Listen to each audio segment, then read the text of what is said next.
cabin did not rest on the ground the way every other structure along that stretch of Missouri River bottomland rested on the ground.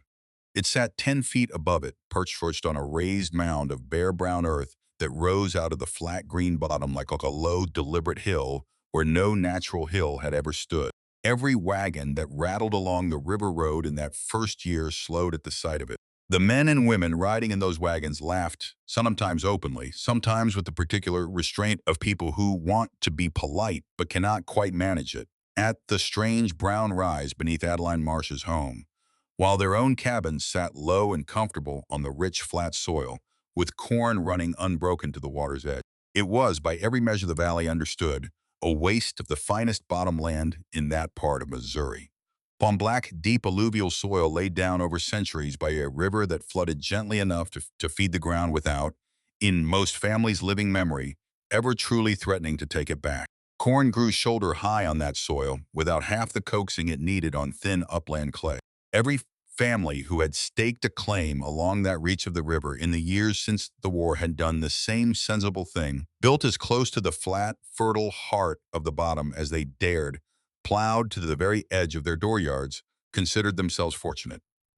The Homestead Act had given them 160 acres each.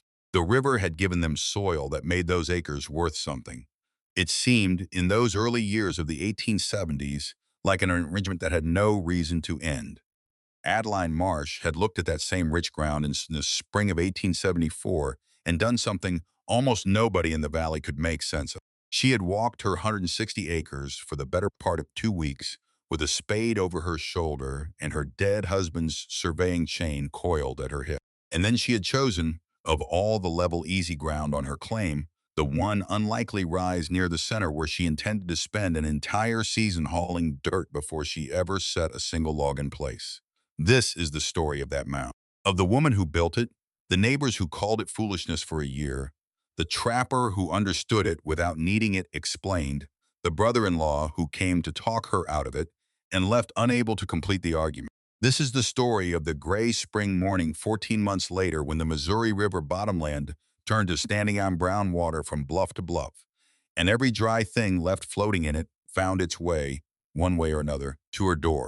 She had come west with Jonah Marsh in the autumn of 1872, two people young enough that 160 free acres felt less like a government land grant than a personal invitation. Jonah had grown up on a rented farm along a low bend of the Ohio, ground his own father, had worked and lost twice to flooding before abandoning it entirely. Jonah carried that history the way some men carry a scar, not as a wound anymore, but as a permanent sensitivity to where things are thinner than they look. He used to tell Adeline in the long, slow evenings of their courtship that his father's second flood had taught him more about farming than either of his harvests ever had. A harvest only shows a man what the ground can give, he said. A flood shows him what it can take back, all in a single night. Without the courtesy of a warning, a person knows how to read. Jonah did not live to see the claim prove up. A fever took him in the second winter, quick and merciless in the way that illness is merciless when a person who was working fine on Tuesday is gone by Friday. Adeline buried him in December of 1873 on a rise of ground above the wagon road, in soil so cold it took 2 men and a full afternoon to open. She was 26 years old. Alone on a half-proved claim she would forfeit if she left it. 1,100 miles from any blood relation. 1 mule, 1 wagon, 7 laying hens, a grief she later admitted to almost no one, except that it had in those first raw months made her furiously and usefully clear-headed in a way that surprised her. She had expected grief to slow her down. Instead, it had stripped away everything that wasn't necessary, the way a hard frost strips a tree, leaving only the structure underneath. She did not leave. 2 thesis offers of remarriage reached her within the year, one from a widower with a good farm 2 townships over, one more quietly from Jonah's older brother Harlan, who had ridden out from Ohio to see his brother's grave, and who seemed, beneath his genuine grief, to have arrived at the practical conclusion that the most sensible resolution to the situation was a consolidation of available resources. Adeline thanked him for coming, told him she intended to stay on the claim, fed him a good supper. He rode out the next morning with the particular stiffness of a man who believes he has been unreasonably refused. She stayed because leaving meant forfeiting the one thing Jonah had died still believing in. She stayed because Ohio meant a rented room in someone else's house, a life conducted on other people's schedules.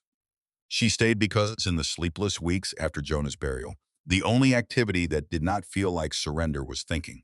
And what she thought about, over and over, was not Jonah's death, but his father's flood.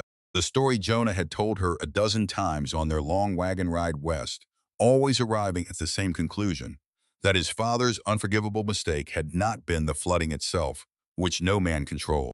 It had been building low the second time, with the memory of the first flood still fresh in his own hands, out of nothing but weariness and the hope that a river does not repeat itself.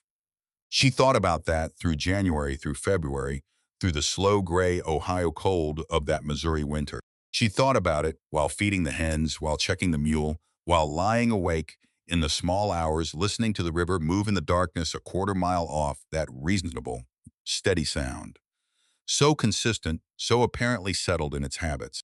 By the time the ground softened enough to take a spade in the first week of April 1874, she had been thinking about it for 3 months. She was ready. Her claim ran along a broad, gentle bend of the Missouri, where the valley floor spread nearly a mile wide between bluffs on either side. The river in an ordinary year was genuinely generous, flooding its immediate banks in most springs, spreading a film of muddy water over the LaFlos fields for a week or two, leaving behind fine silt that farmers along that reach had come to depend on the way orchard men depend on rain.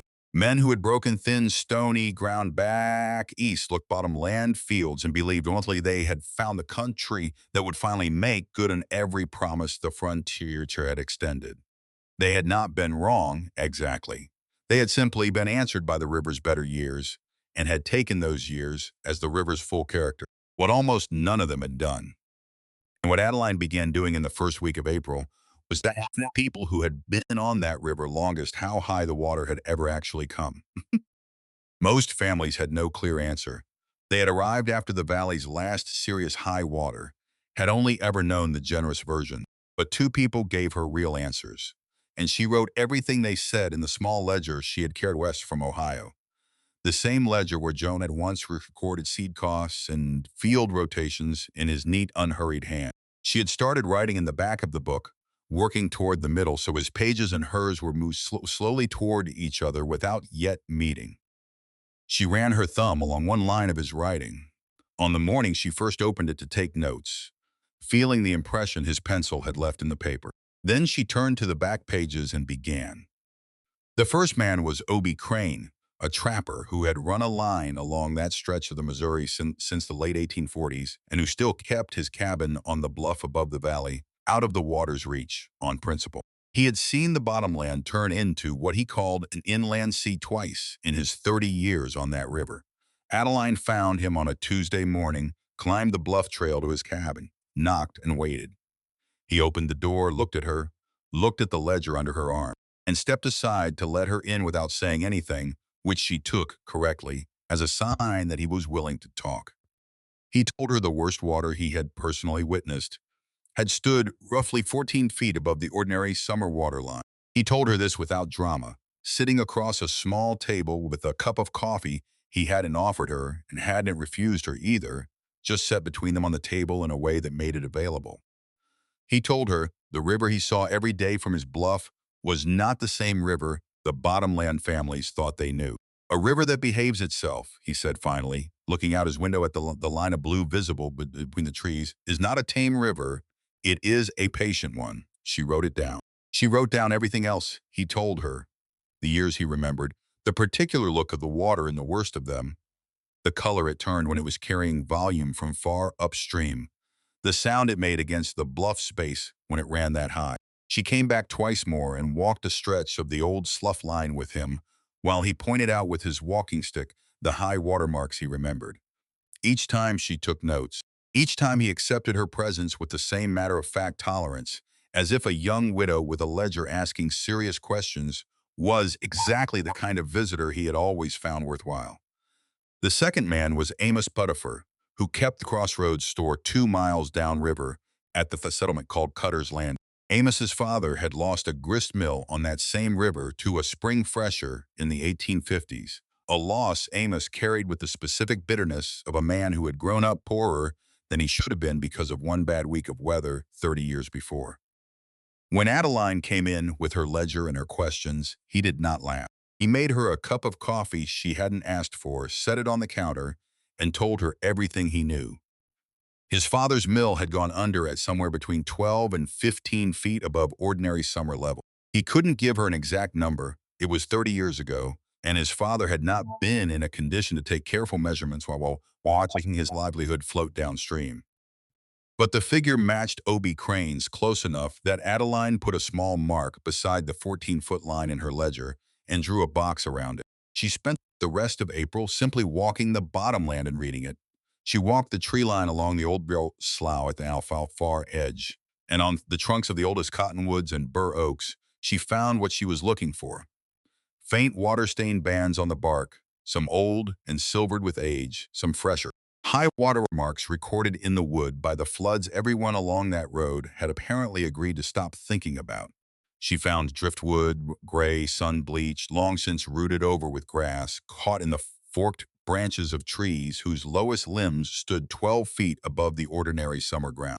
Proof, plain as a signature, that water had once stood at that height long enough to lodge timber there and let the current fall away without carrying it back down. By the end of her second week, she had assembled from bark stains, driftwood, an old trapper's memory, and a storekeeper's inherited bitterness, a rough but honest picture of the river at its worst remembered height. She walked her own claim with a hand level and a length of cord and marked the 14-foot flood line with a row of loose stones along the boundary. Then she sat on a stump with the ledger open on her knee and looked at the low natural swell near the center of her claim, a rise that already stood a foot or two above the surrounding bottom, a starting point, and made the decision that would define the next season of her life and the next decade of the valleys. Whatever she built would sit 4 feet above that 14-foot mark, with room to spare for a river that had not yet shown anyone its worst. That decision cost her, by any ordinary accounting, an entire planting season. Every other family filing a claim in that bottom in 1874 had a cabin roofed and a crop in by the end of May. Adeline instead spent April, May, and most of June hauling earth. She opened a borrow pit a few hundred yards from her chosen site, far enough that she would not weaken the mound's foundation by digging too close to it, and began filling a stone boat sledge behind her mule, load after load, hauling it across the flat ground to the growing rise. She built the mound in lifts no more than 8 to 10 inches deep. This was the critical thing Obie Crane had told her, something he'd learned from an Army engineer he had once guided along this same river. Raw dirt dumped in a single deep pile settles unevenly, riddled with soft pockets that time alone cannot fully cure. Dirt built up in shallow, deliberate layers, each one wetted lightly, pounded firm before the next is added, compacts into something close to solid stone. She made the tamping tools herself from oak rounds and long handles, rough but balanced. She walked the surface of every new layer in overlapping rows until a footprint left no mark. She checked each lift by driving a sharpened stake into the surface and measuring the resistance. If the stake entered without effort, the layer needed more time. If it stopped and died 2 inches under firm pressure, it was ready. She developed a feel for the right moisture by the end of the first week. Earth that held its shape when squeezed in a fist but didn't stick to the palm. Earth that had taken on just enough water to bond its particles into something coherent. Too dry and it crumbled. Too wet and it slipped. The narrow territory between those two conditions was where solid things got made. And she seemed to find it the same way she had learned most things that mattered, by being wrong about it repeatedly until the wrongness taught her. In late May, she hired Silas Rook, a young man of 22 from a quarter section a mile north, who had finished his family's spring planting early and had weeks of labor available before summer's real work began. He agreed to wages, was then admitted with a candor she found immediately respectable that he was also curious enough about she want to see it through. He arrived the first morning before sunrise with worn work gloves and no further questions. She handed him a tamping mallet. He took it, looked at the mound, looked at the borrow pit, looked at the sledge behind the mule, and started walking toward the pit without being told which end to begin.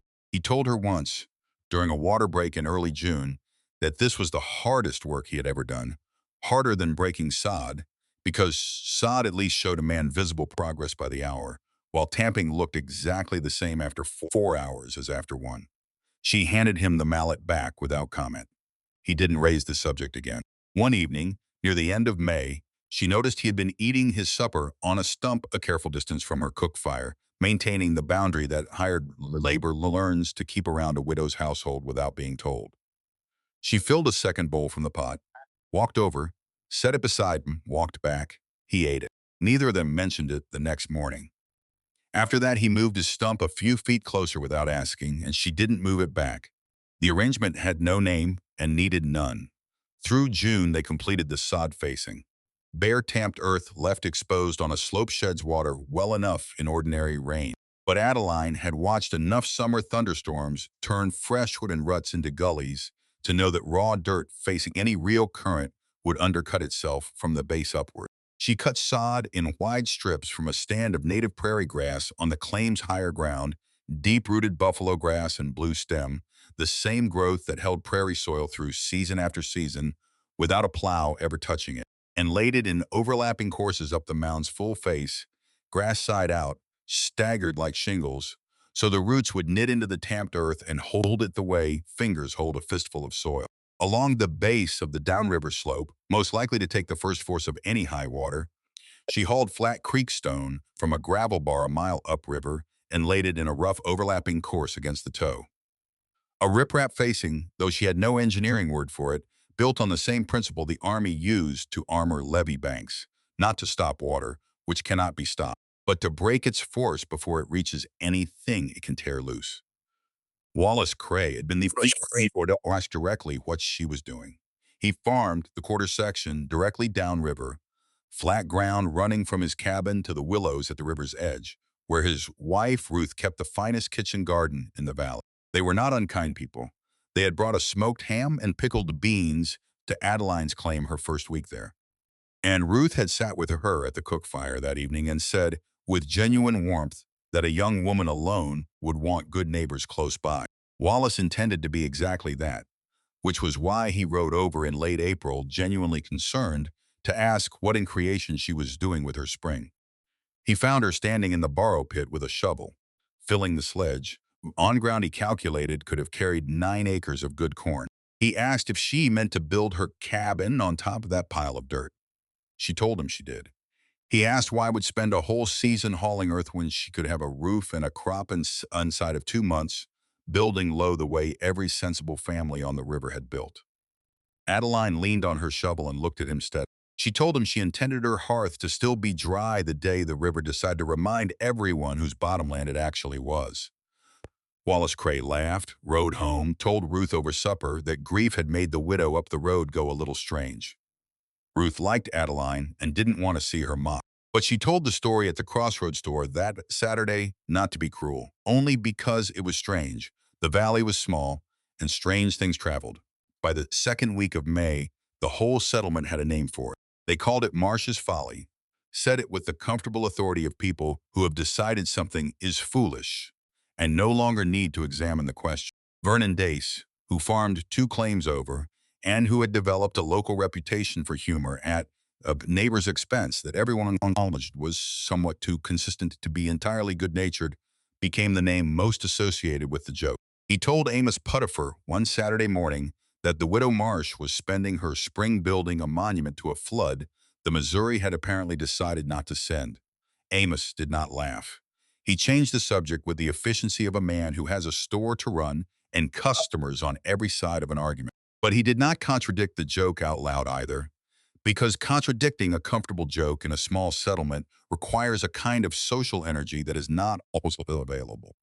Harlan Marsh arrived in the middle of July with the posture of a man who has come to be useful. He was Jonah's older brother, broader in the chest than Jonah had been, more accustomed to speaking than to listening, a man who organized the world by identifying what needed to be done and announcing it in a reasonable tone. He had visited the previous autumn to see his brother's grave and had been genuinely gentle about it. This visit was different. He had not written ahead. What he found was not the modest cabin and small crop he had expected, but a strange brown hill with a timber frame beginning on its crown, a raw ditch running along the claim's upslope edge, no corn in the ground beyond a small kitchen garden. That evening, sitting at Adeline's cook fire while Silas Rook ate at a respectful distance, Harlan told her carefully and with genuine concern that he had come partly to ask Wadigan whether she would consider selling the claim and returning to Ohio, where she had people. He reminded her, gently, not unkindly, that Jonah's own father had lost his Ohio farm to flooding twice and had never once built a mound to save it. He had simply rebuilt lower and hoped.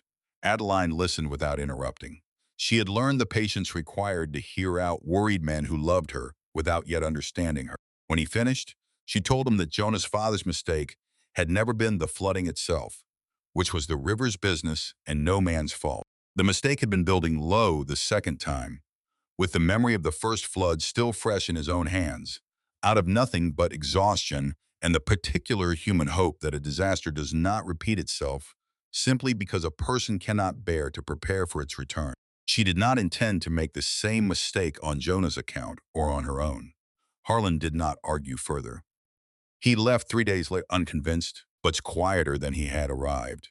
He told her at the gate that he would come back the following spring. Neither of them understood, that August evening, how much that promise was going to matter.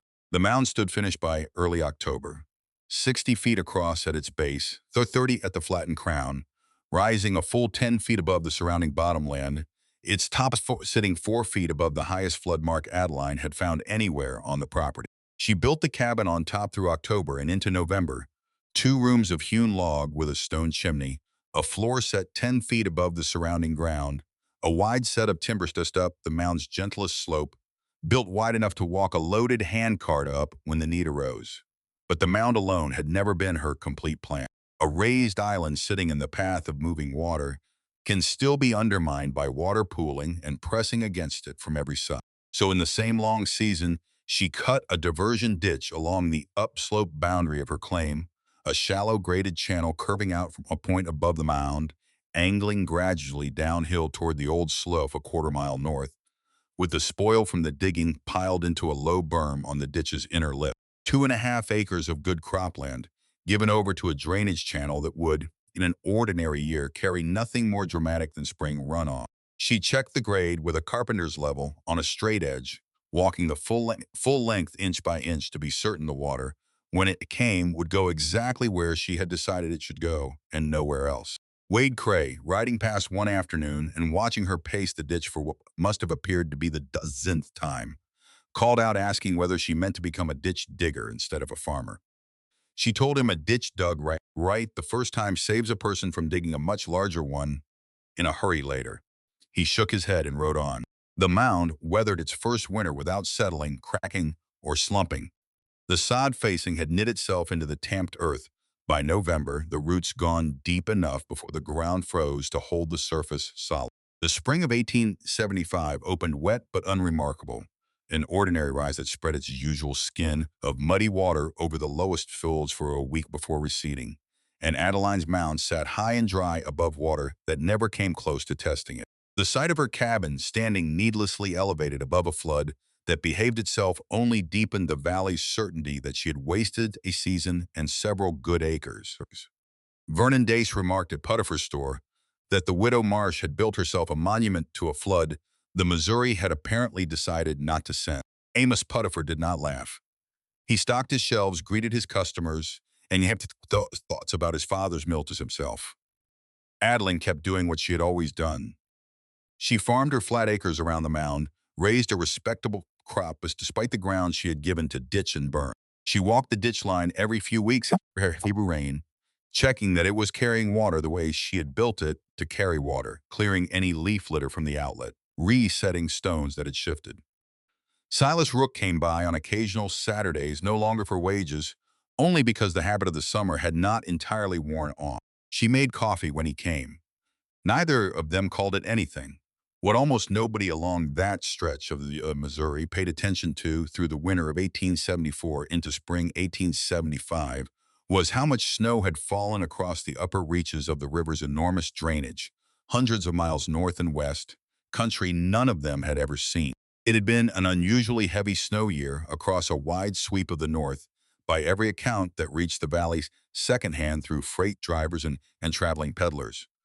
The winter had stayed locked cold well past the ordinary thaw date, so that instead of melting gradually through March, a great deal of that snowpack sat waiting, compressed, deep, patient, for whatever warm rain eventually came to release it all at once.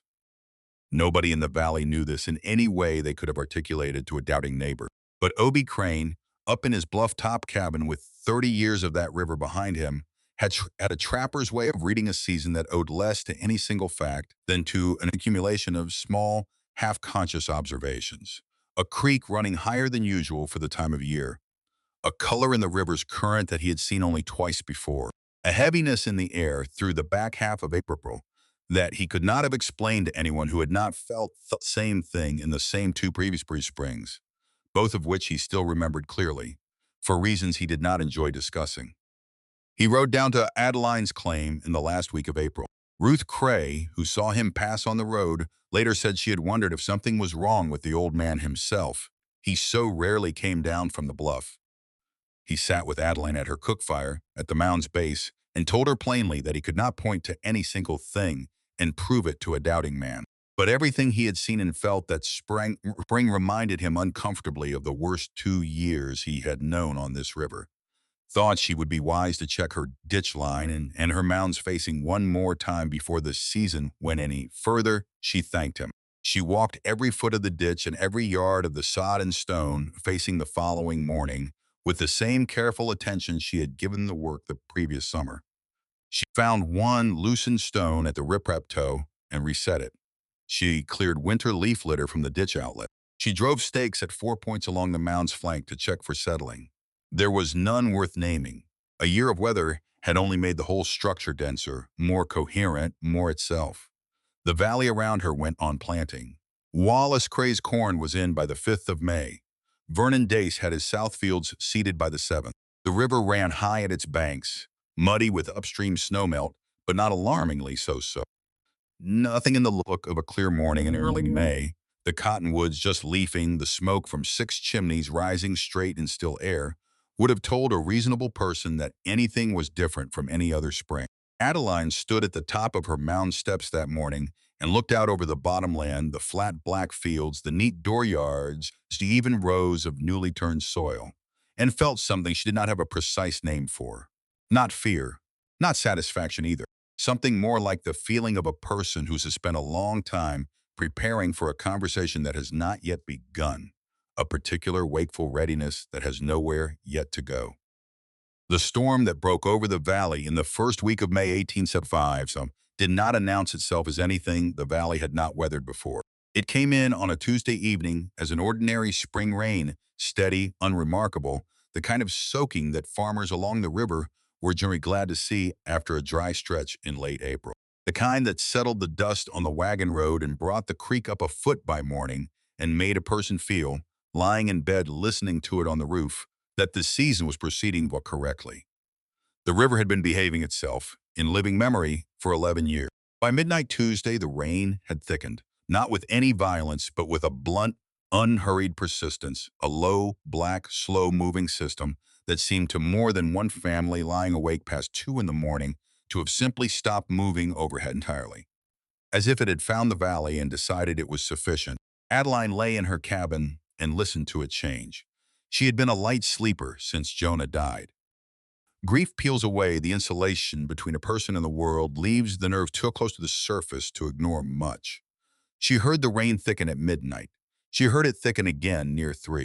She got up before dawn, dressed in the dark, built the fire, made coffee.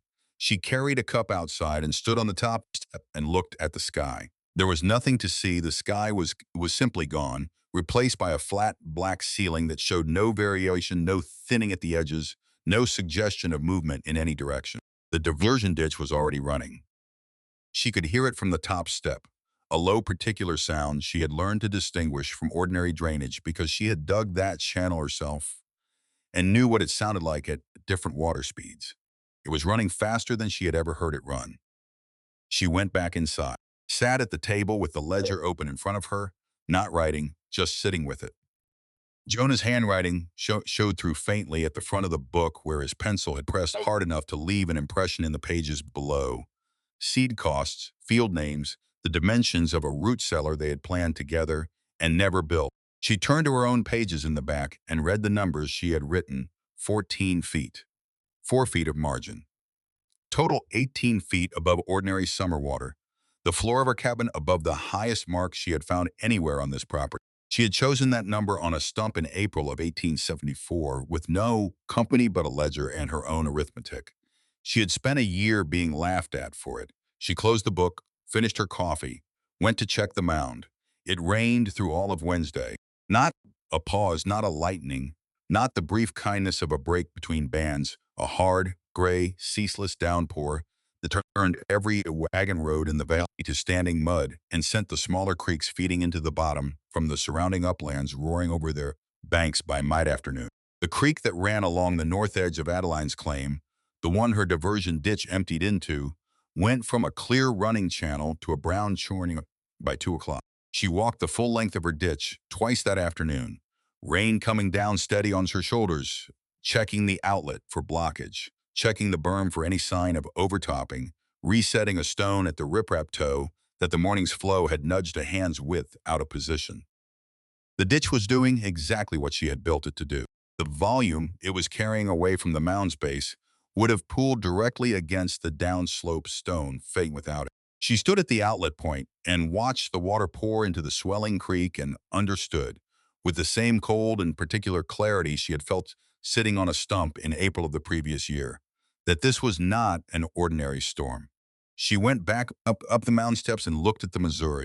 A quarter-mile off, running well above its banks already, the river had taken on the flat, opaque color of deep channel water, not the muddy surface color of ordinary spring rise, but the specific dark brown of a river that has lost its box banks far upstream and has been carrying that volume long enough for everything in it to be thoroughly mixed. O.B. Crane had described that color to her once, sitting across his small table on the bluff. He had called it the river's working color. The color turned when it was doing something serious, said. He had seen it only twice in 30 years. She was seeing it now. The animals needed moving. She brought the 2 horses up onto the mound's lower flank, where the sod facing had thickened over the past year permanent, grippable turf. She moved her winter stores, remaining smoked pork, dried corns, sealed crocks of preserves, up from the small cellar dug into the mound's north side and into the cabin proper. She brought the chickens up in their crate and set them under the porch overhang. She filled every available vessel with creek water while the creek was still clean enough to use, because she understood that once the flood water spread across the bottomland, it would carry the full contents of the soil with it, and whatever it left behind in barrels and buckets would taste of that for weeks. It rained through Wednesday night. Sasaruk arrived sometime before noon on Thursday, coming up the wagon road at a trot through water that already stood ankle-deep in the low stretches. He had left his family's claim when the water started finding its way under their doorstep. His father's cabin sat in one of the lowest parts of the bottom, built in their first season when good flat ground had seemed like nothing but good fortune. Silas came up the mound steps without asking, looked at what Adeline was doing, picked up the nearest thing that needed carrying.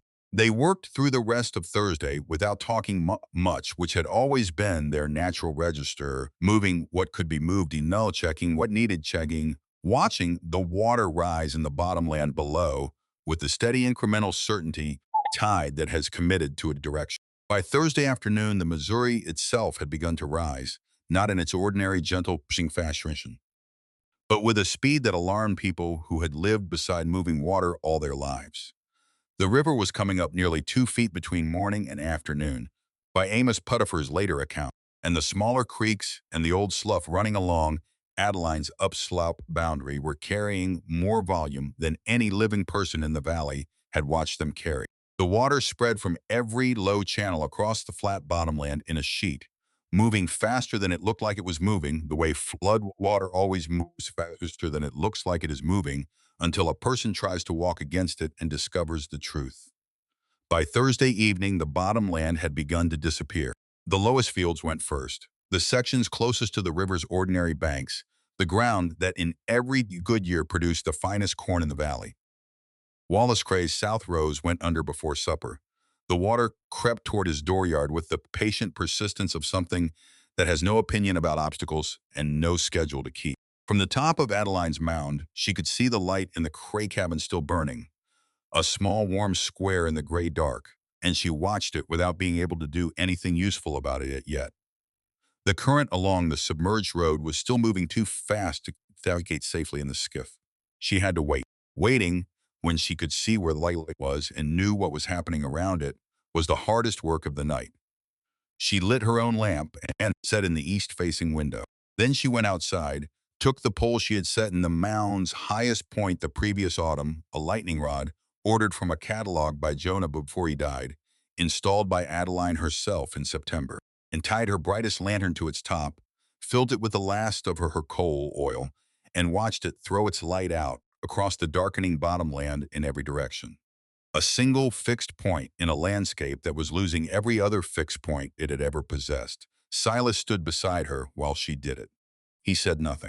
She had noticed over the course of the summer they had worked together that Silas was one of those young men who understood when a moment did not require his voice. And she had come to value that quality in him the way you value any tool that does exactly what it is supposed to do and no more. She hung one lamp and let the dark decide who needed it. By Friday morning, the Missouri River bottomland that had made every family along that reach feel so fortunate for so many years had become, in the space of 36 hours, an unbroken sheet of moving brown water stretching from bluff to bluff, so wide, so featureless, that a person standing on high ground looking down at it could not easily find where the river's ordinary channel had run. The distinction between river and field and road and dooryard had been erased entirely, replaced by a single continuous surface that moved with the slow, heavy authority of a thing that has been given permission to go wherever it wants. From the crown of her mound, Adeline could see the full extent of it. The Cray cabin's upper story still showed above the waterline, the porch railing gone, the dooryard gone. The kitchen garden Ruth had tended with what such careful pride planted and gone in the same week. Vernon Dace's roofline was visible 2 claims over, and below it nothing, the fence lines gone, the newly seeded rows gone, the root cellar he had dug the previous fall, certainly gone under several feet of water that would find unusual joint and fill every cavity it could reach. A chicken coop she recognized as belonging to the Hinney family, a young couple with 3 small children whose cabin sat 2 miles downriver in the lowest part of the bottom, came floating past the mound at a slow, almost leisurely pace, turning slightly as it went, as if orienting itself toward wherever the current preferred. The water arrived at the base of her mound sometime Friday morning, not as a wall, not as a shock, as a slow, patient rise that reached the riprap stone at the toe of the downriver slope and pressed there, the way the river presses against everything it meets, steady, exploratory, feeling for weakness in whatever it has found. The stone held, more than held. It did the precise quiet work she had spent 3 back-breaking weeks pleasing it to do, breaking the current's force before it ever reached the sod above, so that the water that climbed her mound's flank found not exposed raw earth, but a surface knit through with living roots, and found no purchase in it, and slid away around the base in the direction water takes when it encounters something it cannot climb. She watched this happen from the lower slope, standing in water that had risen to her ankles, her boots wet through, the rain still coming down. She watched the sod hold against a current she could feel moving against her own legs. And she felt not triumph, not vindication, not any of the things a person might expect to feel when something they built at considerable cost and considerable ridicule turns out to work exactly as intended. What she felt was closer to the specific quiet of arithmetic, the long calculation in arriving at the numbers she had spent 14 months believing it would reach. The roots she had cut and laid in courses 18 months ago had knit themselves completely into the earth beneath it. The current found nothing it could separate from anything else.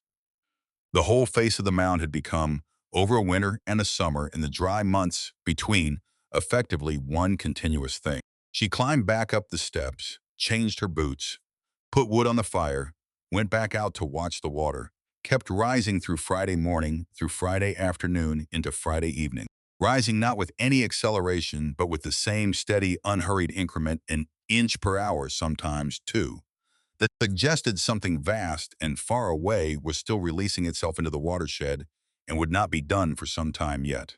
The water reached the 3rd course of her riprap stone by noon. By mid-afternoon, it covered the stone entirely and was climbing the first 2 feet of sod facing. By evening, it had submerged the lower quarter of the mound slope, turning the ground in every direction into open water, broken only by fence post tops, by tree crowns, by the stark sharp of her ditch. Berm still showing above the surface on the upslope side, still doing its work, the water behind it carrying the upslope runoff in a controlled stream around the outside of the mound rather than against its base. The lantern on the pole burned through Friday night. She had filled it well. The coal oil held.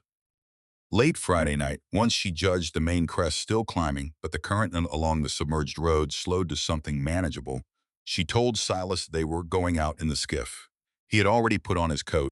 He untied the boat from the cleat she had driven into the mound's lower stone facing the previous summer for exactly this purpose, for crossing Old Slough in high water. She had told herself then, on the reasonable theory that a woman living on raised ground ought to have a means of leaving it. She had not said the other thing she was thinking, which was that if the mound ever did what she had built it to do, the families around her were going to need someone to come for them. She took the bow. He took the stern. The lantern on the pole behind them threw enough light to show the line of the submerged road by the angle of fence posts still visible above the water. They called out as they moved, voices carrying flat across the still surface, and lights answered them from loft windows and from the dark shapes of cabins still standing with their upper stories above the waterline. The Cray cabin was the closest. Wallace had managed to get himself and Ruth and their 2 draft horses onto a low rise behind his barn, a rise that stood maybe 3 feet above the current water level and was losing ground by inches. Ruth came down into the skiff first, moving carefully in the dark. Wallace came last, stepping in with the particular deliberateness of a large man being careful about a small boat, and settled into the bow without a word. He said nothing the entire crossing. Adeline had expected something, a comment, a question, a version of the acknowledgement he had been watching him work toward all year. He gave her none of it. He sat in the bow and watched the lantern on the mound pole grow larger as they crossed toward it, and whatever was happening in his face was not available to the available light. Ruth, sitting between them, reached out at some point during the crossing and took Adeline's hand where it rested on the gunwale, not squeezing it, not making anything of it, just holding it, the way a person holds something they were not certain they were going to get to hold again. Adeline kept her stroke even. She held Ruth's hand back. When they reached the mound steps, Ruth let go to climb, and neither of them said anything about it then or later. Vernon Dice and his wife Prudence came across sometime before midnight, having spent 12 hours moving what they could to their loft, before the loft itself grew uninhabitable. Vernon stepped into the skiff with careful movements and sat in the middle of the boat with his hands flat on his thighs. He looked at the water for the entire crossing. Not at Adeline, not at the mound growing ahead of them, not at Silas working the stern, at the water. At the brown moving surface of the thing he had spent a year turning into a comfortable joke at someone else's expense. His face held an expression she had not seen on him before and would not easily forget. No expression at all. The full particular blankness of a man who has run out of the thing he normally fills his face with. A family named Hensley, a young husband and wife, with 3 small children, whose cabin 2 miles along river had taken on water past second porcho step before they had finished moving their flour, came across in 2 crossings, the children wrapped in whatever dry cloth had been grabbable in the dark. The youngest, a girl not yet 2 years old, slept through the entire crossing against her mother's shoulder, one small fist closed around a fold of her mother's coat, exhausted past the reach of fear or cold, or the strangeness of moving across black water in the dark toward a light that none of them had ever been to before. Adeline watched that fist for a moment as she helped the mother up the steps. Then she looked away and kept helping. They made trip after trip through the night, she and Silas in the skiff, joined before dawn by 2 of Amos Puetifer's sons who came down river in a second flat-bottomed boat once word reached the crossroads that the marsh mound was standing dry and taking people in. Amos himself arrived with them, not empty-handed. He had loaded what remained of his store's dry goods, a coffee, a salt, hard bread, a sack of dried beans into the bow of his boat, because he told Adeline when he finally climbed her steps that a man with dry goods and a valley full of soaked and hungry neighbors had exactly one sensible thing to do with what he had. Harlan Marsh arrived last by the least glamorous route of all. He had been 2 days east at a railhead depot when a courier reached him with word that serious flooding had struck the Missouri River bottomland in the county where his brother's widow held a claim. He had ridden straight through, taking the high bluff road where it was passable, arriving on horseback in the gray hour before Saturday's dawn, soaked through from 2 days of the same rain that had drowned the valley below him. He dismounted at the top of the bluff and stood there for a long moment looking down at what the flood had made of the bottomland, water from bluff to bluff, the rooftops showing, the tree crowns, the fence posts, and nothing else. Nothing else except, at the center of it, a low green mound with a lamp burning at its highest point and the shapes of people visible on its steps in the lamplight moving around, alive, dry-eyed. He came down the bluff trail on foot, leading his horse. He waded the last 100 yards through knee-deep current to reach the mound's base, arriving at the bottom of the steps at the moment Adeline was helping a woman negotiate the lowest rung with a sleeping child on her hip. He stood in the moving water and looked up at the mound, at its dry green slope, at the lit cabin windows, at the 30-odd people crowded onto the structures he had ridden out here 14 months ago to talk his sister-in-law into abandoning. He did not say anything. He climbed the steps. She was already turning back toward the skiff for another crossing. He looked at the boat, looked at the water, looked at her. She handed him a paddle without a word. He took it. They went back out. By Saturday morning, the rain had finally tentatively begun to thin. Not stopped, not cleared, but thinned, the flat black ceiling overhead showing its first variation in 48 hours, a pale line of lighter gray along the eastern bluffs that was not yet dawn, but was no longer the same undifferentiated dark.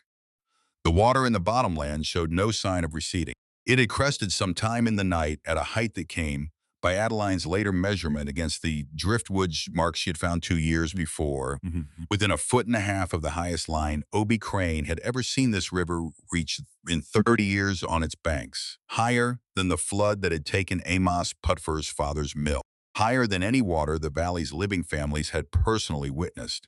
On the mound's dry crown, close to 30 men, women, and children from 6 different families sat or stood or leaned against the cabin walls, wrapped in whatever dry cloth was available, warming themselves at the fire Adeline had kept going through the night. The smell of Amos's dried bean soup moved through the cold air.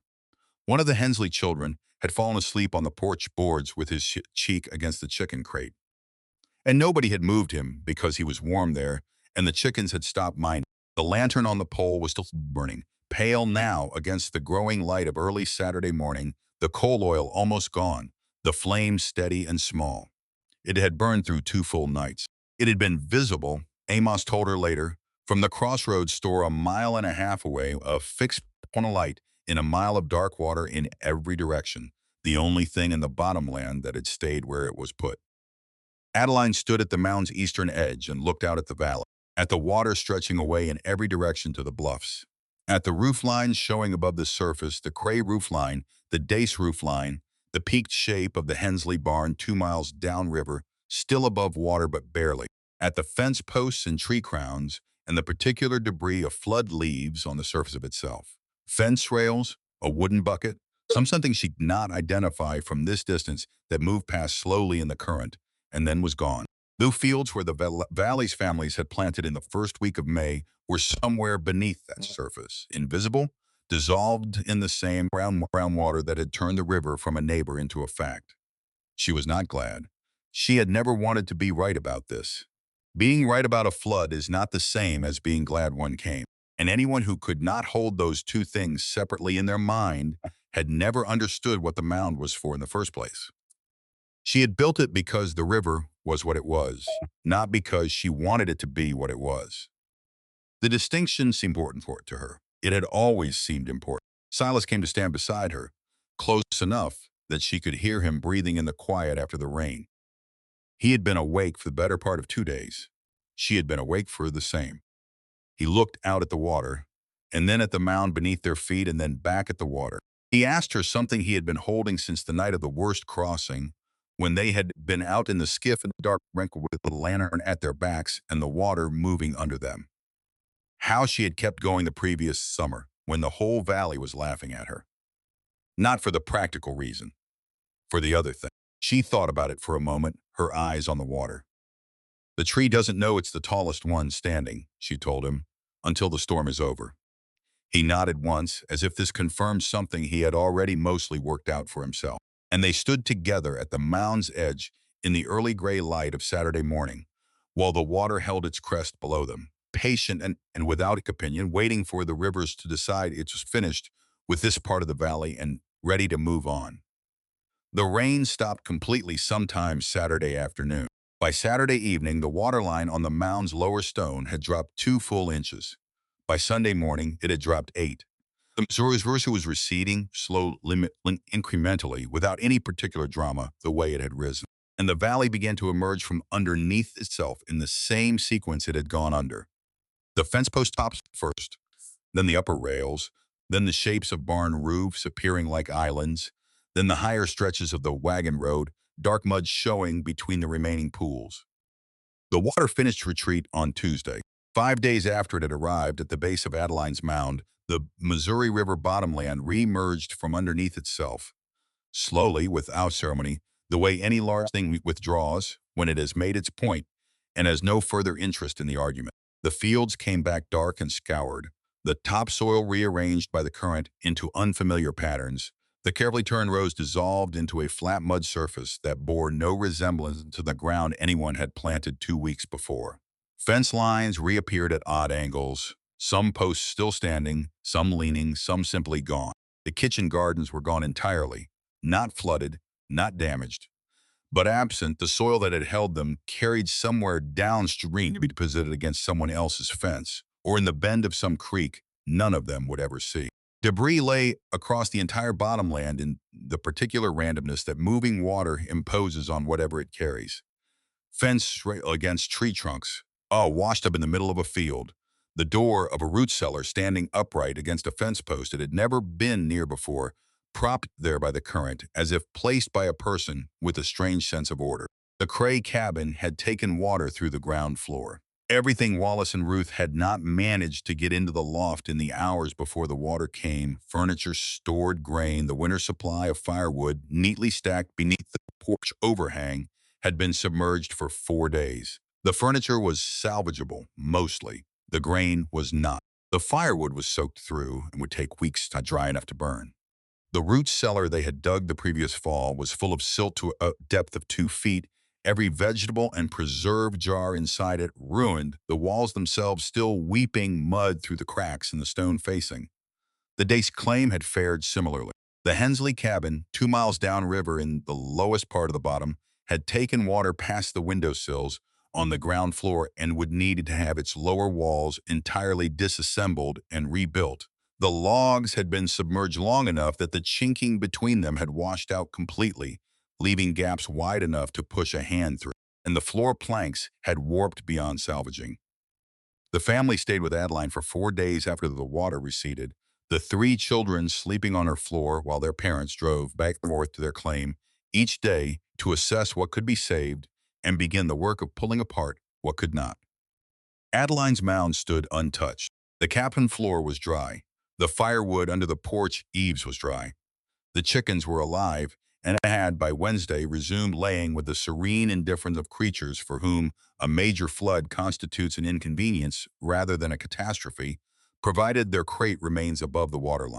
The sod facing on the mound slopes showed a high waterline of deposited silt at the point where the flood had reached its crest, a faint discoloration running horizontally around the mound's lower third, precise as a mark drawn with a level, which in a sense it was. She looked at that line on the morning after the water receded and measured it against the courses of riprap stone below it.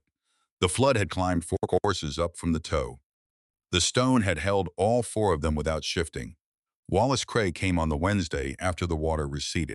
He did not ride over. He walked, which was unusual for Wallace, who was a man accustomed to arriving on horseback the way men of a certain type are accustomed to having a horse under them whenever they go anywhere that matters. He walked up the wagon road with his hat in his hands and came up the mound steps slowly, looking at the structure around him as he climbed, at the sod facing, at the stone, at the themselves, at the cabin sitting dry and intact on the mound's flat crown.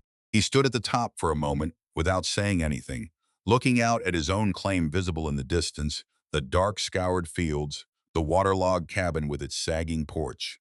Then he turned to face her. He told her he had ridden past her mound 100 times in the past year and thought her the most stubborn, wrong-headed woman in the county. He said it plainly, without flinching from the word wrong-headed, because Wallace Cray was a man who considered directness a form of respect and applied it even when it required him to hold still, while the point of it came back around at him. He said he intended to spend the rest of his life being glad he had been wrong. Then he asked her, without preamble, without building toward it, whether she would walk his claim with him and help him choose the site for a new raised foundation. Not the best of soil, not the flattest ground, the right ground. He understood now that those were not the same thing. She went with him that afternoon. They walked his claim for 2 hours in the mud, Adeline with the hand level and cord she had used on her own property in the spring of 1874. Wallace following and watching and asking questions she answered fully. She showed him how to read the tree line along the old slough for watermark. She showed him the natural swell near the northwest corner of his property, a rise that already stood 18 inches above the surrounding bottom, enough to give a mound a serious head start. She explained the lift and tamp method in the same plain terms Obie Crane had used with her. Shallow layers, right moisture, drive the stake to check resistance before adding the next course. She showed him where to open the borrow pit so that the digging would not undermine the mound's eventual foundation. She showed him how to think about the diversion ditch, where the upslope runoff would come from, where it needed to go, how to grade the channel so that the water had a clear direction and no reason to find another one. Wallace listened to all of it with the complete focused attention of a man who has recently and comprehensively learned the cost of not listening. And when they were done, he stood at the site she had chosen, a low natural rise near his claim's northwest corner, and looked at it for a long time. He didn't say anything right away. He just stood there on the wet ground, looking at the rise with an expression she recognized because she had worn it herself. The expression of a person who is seeing a piece of ground not as it is, but as what it could become with enough work and enough time.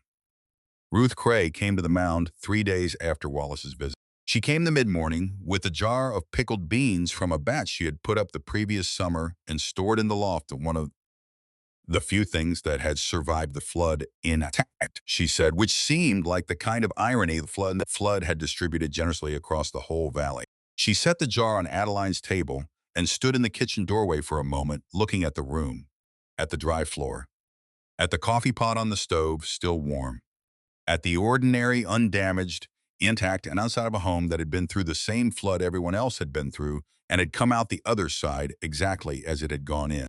Adeline rinsed 2 cups and poured coffee without being asked. Ruth sat down at the table. Adeline sat across from her. They looked out the east window at the bottomland below, the dark mud field still showing the silt lines left by the water's retreat, the fence line still partially down, the distance of the Cray cabin with its sagging porch and its scoured dooryard. Neither of them said anything for a while. Ruth wrapped both hands around her cup. She had said she was sorry on the night of the crossing, in the skiff, in the dark and the rain. And whatever she had meant by it had already been accepted without requiring further definition. What remained now was simply the two of them sitting with the aftermath together, which was a different kind of conversation and needed no words to conduct. After a while, Ruth said she supposed Wallace was going to spend the whole summer hauling dirt. She said it with the specific tone of a woman who has been married long enough to know exactly what her husband's convictions look like when they take hold, and who has enough experience with those convictions to find them more endearing than otherwise. Adeline said she supposed he was.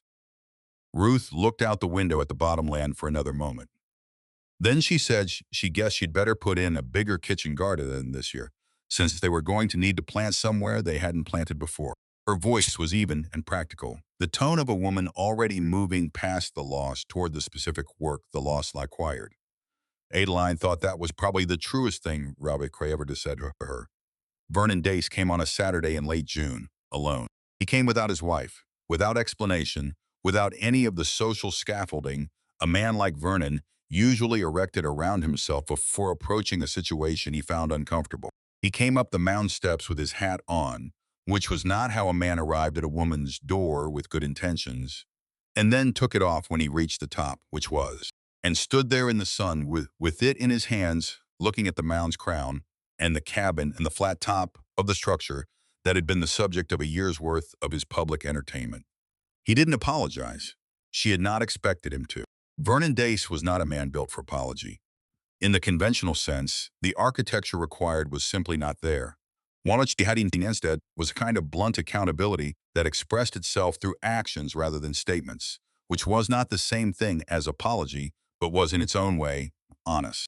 He told her he was going to build a mound on his claim, said he had already chosen the site, said he wanted to know if she would come take a look at it when he had the first three lifts down to make sure he was doing the tamping right, because he had been watching Silas Rook work on Wallace Cray's mound the past 2 Saturdays, and he thought he understood the method, but he wanted to be certain. She told him she would come. He put his hat back on and went down the steps and walked back down the road to his own claim without further conversation. She watched him go. She had known Vernon Dace for 2 years, had been the subject of his jokes for most of that time, and this was the most honest exchange she had ever had with him. It seemed right that it was also the shortest. The news of O.B. Crane reached her through Amos Puttifer on a cold afternoon in January of 1876. Amos told her with the directness he used for everything that mattered. A trapper passing through had mentioned it at the store before Christmas, said old Crane had been found in his cabin on the bluff sometime in mid-December, gone quietly in the night. No one knew exactly when. The cabin had been cold for a day or two before anyone thought to check. Amos said this plainly, without softening it, because Adeline was not a woman who needed things softened, and he knew it. And respecting that was one of the ways he showed respect. She thanked him. She bought the flour and coffee she had come for. She walked back up the road to the mound. She stood at the stove for a long while without doing anything in particular. The fire was going. The cabin was warm. Outside the east window, the bottomland lay under a thin crust of January frost. The ditch line visible as a shadow in the pale ground, the riprap stones at the mound's base just showing above the frost line. She thought about O.B. Crane on his bluff, 30 years on that river, the way he had looked at her when she climbed up with a lead and a fence and asked him serious questions. That particular expression of a person who is not expected to be asked anything worth answering and finds the experience unexpectedly agreeable. She thought about him walking the slove line with her, pointing with his stick at the high water marks he remembered, patient and exact, and requiring no gratitude for any of it. She thought about him riding down to her claim in the last week of April to tell her what his 30 years were telling him, knowing she could not prove it to anyone, but knowing she would understand it and act on it, because she was the one person in the valley he had assessed, correctly, as capable of both. She thought about what she owed him, which was considerable, and which she could not now repay in any direct form, and which she would have to repay instead in the way that knowledge always gets repaid when the person who gave it is gone, by passing it forward, by using it right, by not letting it stop with her. She put the kettle on. She did what there was to do. The building went on through the summer of 1876 and into the following year.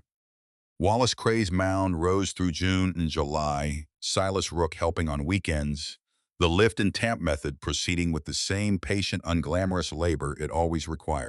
By August, it stood at 8 feet, not as tall as Adeline's, built to the specific topography of his northwest rise, which needed less height to clear the same flood line because it started from higher natural ground. The sod facing went on in September. The diversion ditch was cut and graded in October, a week before the first frost closed the ground. Wallace's rebuilt cabin went up on the mound's crown through November and was roofed before Christmas. Vernon Dace's mound went in the same season, gun in July, when Vernon had finished watching Wallace's progress, long enough to be certain he understood what he was doing. Vernon built larger than Wallace, a broader base, a wider crown, the berm on his diversion ditch piled higher than strictly necessary, because Vernon Dace was a man who, once convinced of a thing, applied himself to it with the same energy he had previously applied to being convinced against. He asked Adeline to come inspect the first 3 lifts in August, as he had said he would. She came, drove stakes, checked the resistance, told him the third lift was slightly dry on the eastern end and needed another pass with the watering can before he put the fourth course down. He looked at the eastern end of the third lift, looked back at her, and went and got the watering can without comment. She did not make anything of this moment. It was not a moment that required making anything of. It was simply a man correcting a lift because the lift needed correcting and the two of them getting on with the work. The Hensley family, built in 1877 on a rise Adeline helped them choose in the spring after the flood, a natural swell on the north end of their claim that put them 6 feet above their old cabin site without requiring the full height of construction Wallace and Vernon had needed. Amos Puttifer told the story at the Crossroads store to every new family who stopped in through those years, less as gossip than as practical instruction. The way information gets passed along when it is earned some he was taken seriously, he liked to point out whenever he told it that Adeline Marsh had not invented anything new. She would have said the same herself, and did when anyone asked her directly. People in low places along other rivers, on other ground, had been building on raised earthen mounds for longer than anyone in that valley could reliably date, raising them higher generation by generation because the ground beneath a house matters as much as the house. She had never seen such a mound herself. She had arrived at the same conclusion by a different route, which was the route available to her. Two old men's memories, the bark of cottonwood trees, a ledger she had filled from the back forward, and a season of labor that looked like foolishness until the morning it did not. By the time the great blizzard came in the winter of 1888, there were 8 mounds along that stretch of the Missouri River bottomland, each one built to some variation of the method Adeline had worked out in the spring and summer of 1874. The blizzard killed cattle and horses across a reach of the northern plains that stretched from Nebraska into Dakota Territory. And the families along that bottomland lost animals to the cold the way everyone did.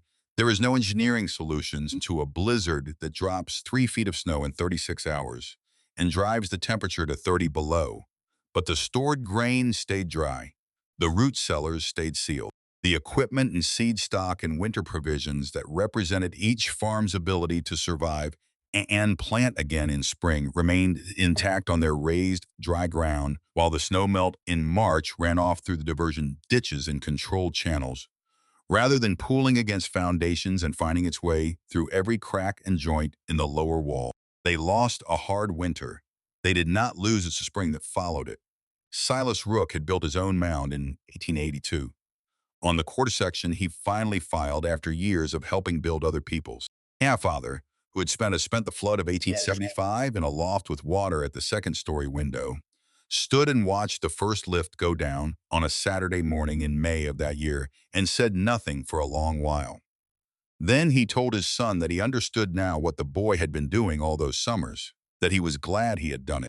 Silas told Adeline about this the following Saturday, sitting on her porch steps with coffee, in the plain, unembellished way he told her most things. She said she was glad too. Harlan Marsh did not return to Ohio. He filed a claim 2 miles upriver from Adeline's in the fall of 1875 on a natural rise he had chosen with her help, riding the property twice before they agreed on the site, Adeline with the hand level, and Harlan asking the questions he had not known to ask the previous summer. He built his first cabin on a tamped foundation before he put a row of corn in the ground, and bore the inevitable commentary from families who had not yet lived through what he had watched from the top of his sister-in-law's mound, with a patience that surprised people who had known him in Ohio. He had stood in the water at the base of her steps and watched 30 people alive and dry because of what she had built.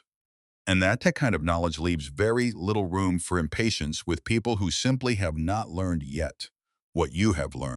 He came by most Sundays once the first season's building was done, riding the 2 miles down river when the weather allowed. Sometimes with a purpose, a drainage question, a fence line query, once a long and one generally productive argument about whether to redirect the upper end of her diversion ditch to better accommodate a new access road. On an argument she won on the merits, and he conceded without excessive difficulty, sometimes with no purpose beyond the habit of it, which is its own kind of purpose, and which she had come not to examine too closely, because examining it seemed likely to make it into something it was not yet ready to be named. She made coffee when he came. He stayed an hour, sometimes two. The arrangement had no formal description and needed none. The December that settled over the bottomland in 1865 arrived quietly, the way that part of Missouri received winter when it was not in a dramatic mood, a gradual cooling, a series of gray days that replaced the last of autumn's color with a uniform pale sky, the first thin ice on the slough at the north edge of the claim. Snow came in the third week. Not much, just enough to cover the bottomland in a shallow white that smoothed every surface and silenced the usual small sounds of a working farm. It was the particular silence of ground that has been covered and is resting under the cover, the way a letter rests in an envelope, still there, still itself, simply not available for the moment to anyone who has not earned the right to open it. On a morning in mid-December, Adeline woke before the light. She lay still for a while listening to the quiet. No rain, no wind, no signals from the diversion ditch, which ran only when there was something to run, which meant the ground above it was frozen and asking nothing of it. She dressed in the dark, built the fire from the coals she had banked the night before, put the kettle on. When the coffee was ready, she poured a cup and carried it outside. She sat on the top step of the east-facing stairs. The snow lay thin, and even across below, the fence line as darker threads in the white, the slough's new ice catching the first pale light of the pre-dawn sky. The mound sod facing showed gray-green, or its dusting of snow, still visible, still holding, the roots down in the tamped earth that had been laid up in careful liftless in the spring and summer of 1874, still doing their slow, continuous work of binding one thing to another. The diversion ditch was a shadow line running along the upslope boundary, doing nothing this morning, which was what it was supposed to do this morning, which meant everything was exactly as it should be. She had not sat here simply to sit in longer than she could remember. There had always been something to check, something to move, something to prepare against or recover from. The summer of building, the first winter of proving whether the structure would hold its shape through the freeze, and the thaw, the second spring's ordinary flood that everyone had used to confirm their belief that she had wasted a season. And then the flood that was not ordinary, the 36 hours of rising water, the skiff in the dark, Ruth's hand on the gunwale, Vernon Dace's face in the bottom of the boat, Harlan wading through knee-deep current to reach her steps, the chickens, the dried beans, the lamp on the pole, burning through 2 nights, the mound held. She had known it would hold. She had spent 14 months making certain it would hold. But there is a difference between knowing a thing will work and standing on it while it worked. And she had not, until the morning after the flood crested, and she stood at the mound's edge looking out at the brown water stretching to the bluffs. Fully understood what that difference felt like from the inside. She understood it now. She thought about Jonah, not with the sharp, specific grief of the first year. That kind of grief has edges, corners that catch on things unexpectedly, but with the particular warmth of memory that has been lived with long enough to become something you can sit beside without it sitting on top of you. He would have liked this morning. He had liked early mornings generally, liked the way they had not yet committed themselves to anything, liked standing somewhere and simply being in it without needing to make it into something else. He would have stood at the top of these steps and looked at the bottomland and said something practical about the ditch grade or the condition of the sod face facing. And then he would have stood there for another minute just looking. Because the practical observation and the quiet appreciation had never been separate activities for him. They were the same activity. She had learned that from him, or learned to see it in herself by watching it in him, which was the same thing. She missed that about him. She had missed many specific things about him at different times in the 2 years since his burial. And this particular missing had a quality the earlier ones had lacked. It was clean, she thought. It did not take anything from her. It simply acknowledged what was true, which was that Jonah Marsh had been a man worth missing, and that missing him was one of the things she did now, alongside everything else she did, and that all of it fit together inside the same life without any of it requiring her to stop. The light came up slowly in the east, not with any drama, just the gradual distinction of sky gray from land gray, the bluffs on the far side of the valley beginning to separate themselves from the dark. A crow crossed the white field below at low altitude, its shadow moving across the snow beneath it, precise and small, there and then gone. The mound beneath her held a faint residual warmth from the previous day's thin sun. She could feel it through the boards of the step where she sat, the particular warmth of something that been keeping what it was given and has not let it go overnight. She thought about the 14-foot mark she had scratched into the bark of a cottonwood the spring of 1874, the row of loose stones she had set along the flood line in April, the ledger she had filled from the back while Jonah's handwriting filled it from the front, and the two of them moved slowly toward the middle. The calculation she had made on a stump with no company but her own arithmetic, and the knowledge that Jonah's father had made the same mistake twice and she did not intend to make it once. The margin she had built in on purpose, 4 feet above the highest mark she had found, because a margin costs more dirt today and saves everything a person owns on the day the margin turns out to matter. The margin had mattered. The mound had held. That was all it had ever needed to do. She was aware, sitting on the step in the cold with her coffee warming both hands, that this was the first winter since Jonah died that she had not sat somewhere, and calculated whether she had enough of everything to survive it. Not food, not fuel, not money, not time, not will, not any of the things a person alone on a frontier claim runs the arithmetic on in the small hours, because the arithmetic is always there and always needs running. She had enough. She had built enough, stored enough, proved enough. The claim was hers, and it would remain hers. And it was just Brockster Crack Captain was sound, and the ditch was graded correctly, and the sod was holding, and the stone was placed right, and the margin was sufficient. And there was nothing left to calculate this morning except the fact of the morning itself, which was cold and quiet and white, and entirely her own. She sat with that for a while. Let it be what it was. The light finished coming up. The snow on the bottomland below turned from gray to the pale gold of early winter sun coming in flat across the fields, touching the top of the mound's sod facing, warming the upper courses of the riprap stone. She finished her coffee.